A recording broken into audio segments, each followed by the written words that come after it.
20세기의 최고의 강해 설교자이며 로마서 강해서로 잘 알려진 마틴 로이드 존슨 목사님이 계십니다. 이 마틴 로이드 존슨 목사님보다 12살 더 많은 형벌인 아더 핑크라고 하는 목사님도 계십니다. 역사적으로 이 두 목사님을 비교할 때에 하나님께서 마틴 로이드 존슨에게 풀핏이라고 하는 강단을 허락하셨다면 하나님께서 아더 핑크에게는 데스크, 서재를 허락하셨다라고 평가를 합니다.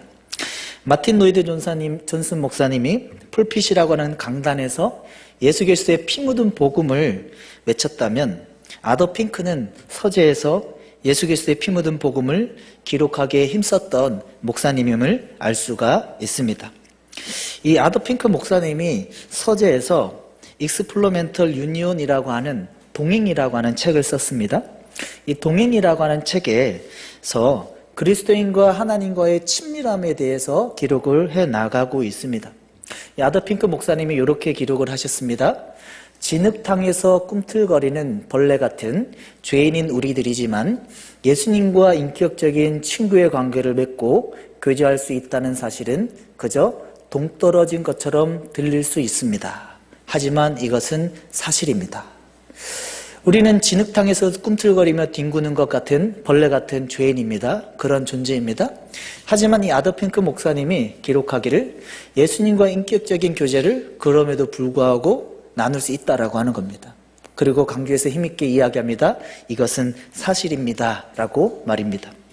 여러분 고린도 전서 1장 9절에도 하나님이 우리에게 이렇게 말씀하십니다. 너희를 불러 그의 아들 예수 그리스도 우리 주와 더불어 교제하게 하시는 하나님은 미쁘시도다. 우상 숭배에 빠져있던 그 고린도 교인들에게 이 사도 바울이 하나님의 음성을 들려주는 것입니다.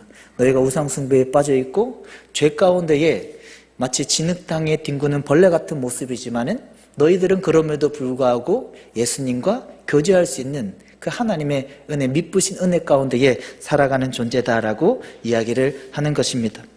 그리고 아더 핑크 목사님이 이렇게 기록을 했습니다. 죄인인 우리가 예수님과 교제할 수 있다는 사실을 깨닫는 것만으로도 우리의 신앙에는 엄청난 변화가 일어나기 시작할 것입니다.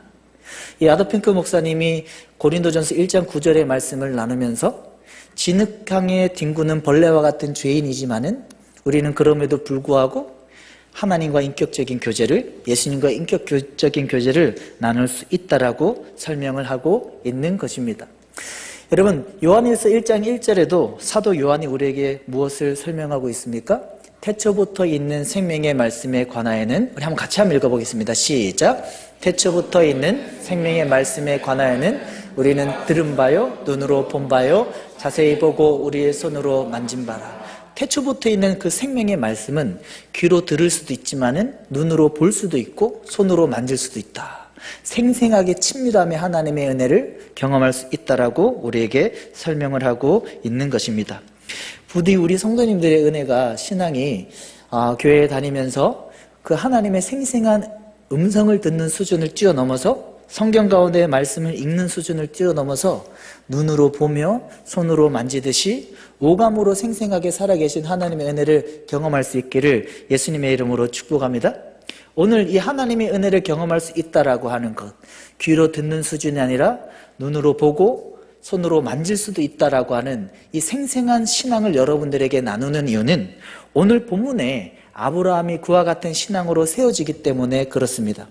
창세기 18장 이전에는 아브라함이 귀로만 듣는 신앙이었습니다. 갈대아 우르를 떠나고 자신의 조카 롯과 함께 이제 새로운 선택을 할 때에도 아브라함이 장막 가운데 나와서 하늘의 별을 볼 때에도 음성으로만 듣던 하나님의 신앙이었습니다. 하지만 오늘 본문에서 아브라함의 신앙은 듣는 신앙의 수준을 뛰어넘어서 눈으로 보게 되고 손으로 만지게 되고 하나님과의 친밀함의 은혜 가운데에 세워지는 그런 신앙의 모습을 볼 수가 있습니다. 그런데 이 자리에 나와 있는 모든 성도님들이 단 한 명도 빠짐없이 이와 같이 하나님 말씀에서 말씀하시는 창세기 18장 이전의 아브라함의 모습이 아니라 창세기 18장 이후의 아브라함의 모습과 같이 생생한 신앙으로 세워질 수 있는 저 여러분들 모두 다 될 수 있기를 예수님의 이름으로 축복합니다. 야고보서 2장 23절에도 아브라함에 대해서 이렇게 설명합니다. 이에 성경에 이른 바 아브라함이 하나님을 믿으니 이것을 의로 여기셨다는 말씀이 이루어졌고 그는 하나님의 벗이라 칭함을 받았으니, 아브라함은 하나님과 친구, 벗의 관계로 매우 친밀하게 귀로만 듣는 신앙을 뛰어넘어서 눈으로 보고 손으로 만지는 신앙까지 발전했다라고 이야기를 하는 겁니다. 이사야서 41장 8절에도 나의 벗 아브라함이라고 설명을 하고 있습니다. 우리의 신앙이 이와 같은 신앙으로 성장할 수 있는 그런 오늘 이 말씀 예배 시간이 될 수 있기를 예수님의 이름으로 축복합니다. 아브라함의 신앙은 업앤다운을 반복하는 신앙이었습니다. 어쩔 때는 매우 업돼서 굳건한 담대한 신앙이었다면 어떤 경우에는 매우 다운돼서 흔들리는 아브라함의 신앙이었습니다. 창세기 12장에 갈대아 우르를 떠날 때의 아브라함은 매우 업된 담대한 신앙으로 고향을 떠났습니다. 하지만 13장에 기근이 들었다는 이유로 어느새 애굽에 내려가서 거짓말을 하며 자신의 아내를 루이라고 속이는 매우 신앙이 다운되어져 있는 흔들리는 모습입니다. 창세기 14장에 열국의 전쟁 가운데에 자신의 길리온 318인을 데리고 단과 호박까지 쫓아가서 자신의 조카를 구출해오는 아브라함의 모습은 매우 굳건한 세워져 있는 업의 모습이라면, 창세기 16장에 하나님께서 자신에 대한 약속을 주셨음에도 불구하고 하가를 취해서 이스마엘을 낳는 아브라함의 신앙은 흔들리는 다운되어져 있는 신앙입니다. 오늘의 본문의 말씀에도 하나님께서 분명히 너를 열국의 아비라고 하는 창세기 17장에 말씀이 주어졌음에도 불구하고 하나님의 말씀에 굳건하게 서 있지 못하고 흔들리는 다운되어 있는 아브라함의 신앙입니다. 급기에 하나님의 말씀이 있었음에도 불구하고 그 말씀을 비웃는 듯한 아브라함의 신앙의 모습을 성경은 우리에게 표현하고 있습니다.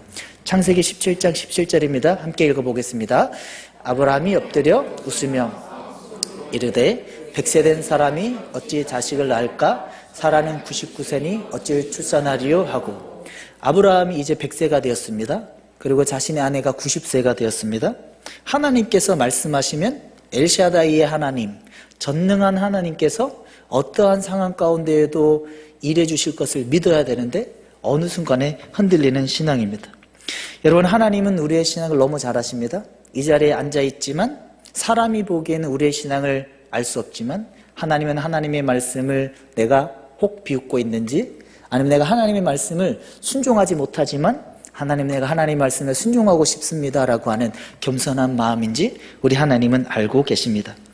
우리 성도님들은 전자가 아니라 후자와 같이 하나님 말씀을 들을 때에 내가 비록 순종할 수 없을지라도 그 하나님의 말씀을 믿음으로 받기를 갈망할 수 있기를 예수님의 이름으로 축복합니다. 여러분, 아브라함의 신앙이 업앤다운을 반복하고 담대하고 하나님 앞에 믿음으로 살아가다가 또 흔들리는 너무나도 믿음 없는 모습으로 업다운을 계속하지만은, 아브라함의 신앙 가운데에는 한번 따라해 보겠습니다. 굳건한 믿음의 자리. 아브라함에게는 업앤다운을 반복하는 담대함과 초라함의 모습이 반복되지만은, 아브라함에게는 그 누구도 흔들릴 수 없었던 하나님과의 믿음의 자리, 바로 예배의 자리가 있었습니다. 창세기 18장 1절에 우리에게 이것을 설명하고 있습니다. 한번 읽어보겠습니다. 여호와께서 마므레의 상수리 나무들이 있는 아브라함에게 나타나시니라. 날이 뜨거울 때에 그가 장막문에 앉아 있다가. 여러분, 아브라함의 스토리를 나누면서 여러분들에게 아브라함에게 마므레 상수리 숲을, 그 마므레 상수리 나무 아래가 얼마나 중요한지 나누었습니다. 창세기 12장 7절과 8절에도 등장합니다. 13장 4절과 18절에도, 14장 13절에도, 오늘 본문 18장 1절에 이르기까지 아브라함의 그 스토리 가운데의 마므레 상수리 숲은 중심과도 같습니다. 마치 망망대해에 큰 파도가 일어나는 상황이라고 할지라도 어느새 항구에 배를 정착하고 닻을 내리면 흔들리지 않는 것과 같이 아브라함의 신앙 가운데에는 닭과 같은 하나님과의 믿음의 자리, 마므레 상수리 숲의 예배의 자리가 있었던 것을 알 수가 있습니다. 저는 우리 성도님들이 업앤다운을 반복하고 나의 신앙이 때로는 하나님의 말씀에 대해서 믿지 못하는 웃을 수도 있는 신앙이고, 또 어쩔 때는 하나님의 말씀을 굳건하게 붙드는 담대한 신앙이라 할지라도, 업앤다운을 반복한다 할지라도 하나님 앞에 예배의 자리를 굳건하게 지켜나갈 수 있기를 예수님의 이름으로 축복합니다. 아브라함의 이 마므레 상수리 스풀의 내용을 종합해보면 이렇습니다. 아브라함이 갈대아 우르 땅에서 베델과 아이 사이로 이동했습니다. 세겜이라고 하는 곳에 가까이 이르렀고, 그곳에서 상수리 나무를 발견했습니다. 그 상수리 나무 아래 12개의 큰 돌을 취해서 하나님 앞에 예배의 제단을 만들었습니다. 그리고 예배의 제단 곁에서 장막을 치고 그가 거기에 거했습니다. 또 12개 전쟁 가운데에 아브라함이 그곳에서 하나님 앞에 예배의 자리를 지켜나가는 중에 그의 조카 롯을 구출해 왔습니다. 그리고 하나님께서 그 마므레 상수리 나무 아래에서 장막 가운데 있는 아브라함을 끌어내셔서 하늘의 무뼈를 보게 만들어 주셨습니다. 하나님이 마므레 상수리 나무 그 자리에서 아브라함에게 열국의 아비라고 하는 하나님의 사명을 허락해 주셨습니다. 여러분, 이 모든 축복이 어디에서 출발됩니까? 마므레 상수리 나무 아래 하나님의 예배하는 그 자리에서 하나님의 축복이 주어진다라고 하는 것입니다. 부디 우리 성도님들의 신앙이 배의 탁과 같이 어떤 상황 가운데도 흔들리지 않는, 배가 폭풍이 몰아오면은 가까운 항구로 와서 닻을 깊이 내리듯이 하나님 앞에 흔들리지 않는 그 예배의 자리를 지킴으로 말미암아 하나님 앞에 안녕함을 느끼고 하나님의 은혜 가운데 다시 세워지는 저 여러분들 될 수 있기를 예수님의 이름으로 축복합니다. 창세기 18장 2절에 아브라함이 세 사람이 자기에게 찾아오는 모습을 보았습니다. 한번 읽어보겠습니다. 눈을 들어본즉 사람 셋이 맞은편에 서 있는지라 그가 그들을 보자 곧 장막문에서 달려나가 영접하여 몸을 땅에 굽혀. 아브라함이 눈을 들어본즉 세 사람이 서 있었습니다. 근데 아브라함이 달려가는 겁니다. 장막문에서 달려가고 영접하고 엎드려서 이들에게 절을 하는 것입니다. 오늘 창세기 18장 1절에서 6절까지를 보면은 히브리 원어 성경을 보면 특이한 점이 있습니다. 히브리 원어 성경에는 우리가 세 사람이 찾아왔는데 2인칭 남성 단수를 계속해서 사용하고 있고, 또 아브라함이 세 사람과 대화할 때에 나의 주라고 하는 표현을 계속해서 사용하고 있습니다. 아브라함이 3명이었으면 3명과 대화해야 되는데 2인칭 남성 단수 1명과 대화하고 있고, 또 나의 주라고 하면서 하나님께 사용하는 호칭을 사용하는 것을 알 수가 있습니다. 다시 말해서 아브라함은 눈에 보이는 3명의 사람이 자신에게 찾아왔지만 3명의 사람을 대한 것이 아니라, 한번 따라하겠습니다. 하나님과 같이 대했다. 하나님과 같이 대한 것입니다. 눈에 보이는 3사람이었지만은 하나님과 같이 믿음으로 대한 아브라함의 신앙이었습니다. 복음주의와 개혁주의 입장에서 이 3사람을 두고 설명할 때에 비록 구약의 말씀이지만은 육신을 입으신 하나님, 그 성자 예수님으로 이해합니다. 다시 말해서 아브라함은 마치 예수님을 영접하듯이 이들을 받아들여서 이들을 섬기는 아브라함의 신앙의 모습을 볼 수가 있습니다. 아브라함이 자신의 가지고 있었던 많은 것들을 급히 구해서 풍성하게 이들을 손대접합니다. 창세기 18장 3절과 5절에 보면은 한번 읽어보겠습니다. 이르되 내 주여 내가 주께 인애를 입었사하면 원하건대 존을 떠나 지나가지 마시고 물을 조금 가져오게 하사 당신의 발을 씻기고 나무 아래서 쉬소서. 내가 떡을 조금 가져오리니 당신의 마음을 상쾌하게 하신 후에 지나가소서. 당신의 종에게 오셨음이니이다. 그들이 이르되 내 말대로 하라. 마치 아브라함이 3명과 만남이 있지만은 아브라함은 주님, 예수님을 대하듯이 만나고 있고 예수님을 부르듯이 나의 주님이라고 고백을 하고 있습니다. 마치 예수님이 제자들의 발을 씻기듯이 아브라함이 이들의 발을 씻겨주는 과정입니다. 마치 예수님께서 제자들과 만찬을 하듯이 떡을 가져다가 이들에게 먹이는 것입니다. 다시 얘기해서 아브라함은 마치 이 3사람을 예수님을 영접하듯이 예수님과의 관계 가운데에 이들과의 만남이 이루어지는 것을 알 수가 있습니다. 여러분 기억하십시오. 나도 모르는 사이에 부지 중에 예수님을 영접할 수 있다라고 하는 겁니다. 우리 히브리서 13장 2절 한번 읽어보겠습니다. 손님을 대접하기를 잊지 마라. 이로써 부지 중에 천사들을 대접하는 이들이 있느니라. 나에게 찾아오는 어떤 사람들을 내가 어떤 사람이라고 내가 대하는 것이 아니라 그들을 마치 예수님과 같이, 그들을 마치 나의 주님이라고 생각하듯이 그들을 대하는 중에 나도 모르는 사이에 천사를 대접하고 나도 모르는 사이에 예수님을 만나며 예수님을 영접한다라고 하는 겁니다. 마태복음 25장 40절과 45절에도 예수님께서 이것을 분명히 말씀하십니다. 나와 같이 지극히 작은 자를 섬기는 것이 곧 나에게 한 것이라고 이야기합니다. 한번 읽어보겠습니다. 시작. 임금이 대답하여 이르시되 내가 진실로 너희에게 이르노니 너가 여긴 내 형제 중에 지극히 작은 자 하나에게 한 것이 곧 내게 한 것이니라 하고, 이에 임금이 대답하여 이르시되 내가 진실로 너에게 이르노니 이 작은 자 하나에게 하지 아니한 것이 곧 내게 하지 아니하는 것이라 하니라. 여러분, 예수님이 무엇을 말씀하십니까? 예수님을 찾아와서 예수님, 제가 예수님 앞에 어떤 먹을 거를 드린 적도 없고 예수님 앞에 잠을 자실 것을 드린 적도 없고 아무것도 한 게 없는데 예수님께서 하시는 말씀이 지극히 작은 자에게 한 것이 곧 나에게 한 것이다 라고 이야기를 하는 겁니다. 여러분, 마태복음 25장의 말씀이 어떤 내용입니까? 천국과 지옥을 판단하는 그 기준까지도 지극히 작은, 부지 중에 찾아온 지극히 작은 자를 내가 어떻게 대하느냐, 여기에 달려있다라고 설명을 하는 것입니다. 이번 주에도 굉장히 재미있었습니다. 아브라함이 3명의 천사를 만나듯이 제게는 3명의 가출 청소년들이 찾아왔습니다. 3명의 가출 청소년들이 찾아와서 재워달라는 거예요. 네, 컵라면을 먹이고 또 이들을 또 재워주지는 못하니까 부모님과 통화를 하고 이제 부모님들이 그냥 바로 보내달라 그래서 또 보내주었는데, 이 친구들하고 대화를 하는데 이 친구들의 삶 가운데 제가 들어가니까 너무 힘든 거예요. 대화가 안 되고 또 약간의 거짓말을 하기도 하고 내용이 정리도 안 되고 그와 같은 시간을 보냈습니다. 어쨌든 하나님께서 어떤 사람을 나에게 보내주실 때에 그 사람들을 마치 부지 중에 찾아온 지극히 작은 자라고 하는 이 성경 말씀대로 그들을 마치 예수님과 같이 대할 때에 하나님께서 그것을 예수님을 대하는 것 같이 여겨주신다라고 설명을 하시는 것입니다.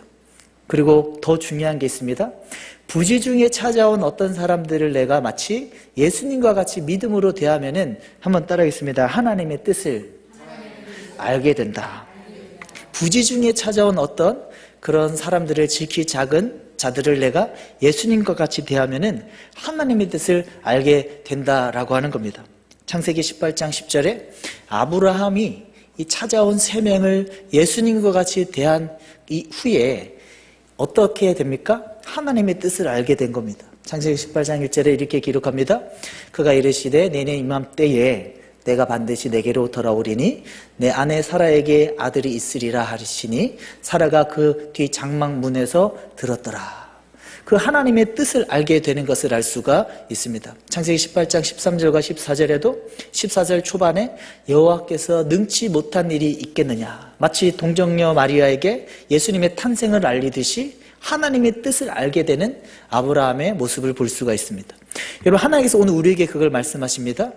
부지 중에 찾아온 지극히 작은 자 한 사람 한 사람을 마치 예수님과 같이, 나의 주님과 같이 그들을 대할 때에 하나님께서 예수님을 대하는 것으로 여겨주시고 또 그 예수님과 같이 여겨주실 뿐만 아니라 하나님의 뜻을 우리에게 알려주신다라고 하는 것입니다.